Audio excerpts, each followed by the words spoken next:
Welcome back to another really short training video on how to use the project usage report. Okay, so I've got a lot of projects, so I sometimes get a little bit of a not responding there, as you can see. So I've got close to 1,000 projects in my Browsio, and they've all got a lot of data. So, you know, it does happen. And we're thinking about phasing this out, because when you've got so many projects, it might not be the best way to monitor things. But I would imagine that a majority of you have only got a handful of projects. So for now, we're going to keep it in, but I want to show you what the point of it is. What I'll do is, actually, I know what we'll do. We'll make it so that you can selectively add stuff to the project, or maybe we'll make it so that just the outsourcers are subject to the project's usage, so that you can constantly monitor what the outsourcers are doing.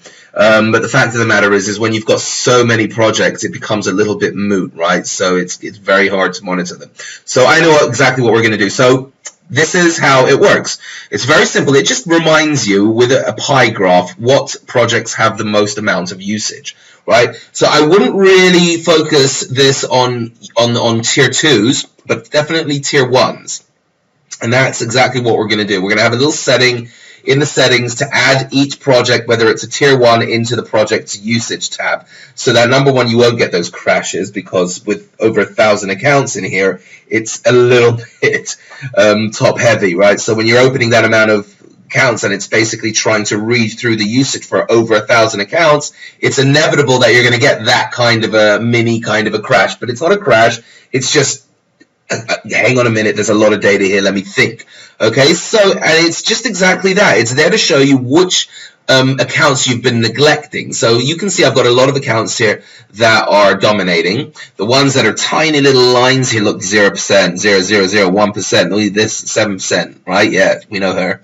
Another, so right, so a lot of these ones are accounts that my tier 1s and tier 2s that I'm keeping active. And a lot of them are just pretty much accounts that are just there and I'm waiting to be used, like that one.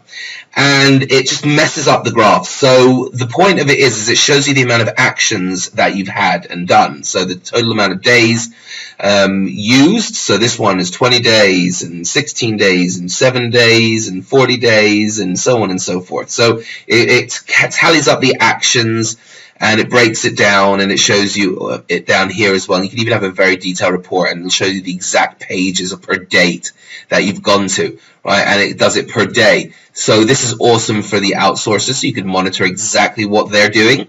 If you've got the outsource module and you've got outsourcers, you can see exactly what their history is. So that's really what the main benefit of this is. And it's also there to help you make sure that you're keeping all of your accounts active, and that, you know, you log into this and you can see which accounts you then need to go and, you know, post and have a little bit of interaction with. But again, a lot of filters that we're going to be adding into this, so that it's not going to be so overwhelming when you have as many accounts as I have here. Okay, so that's how that works. See you in the next video.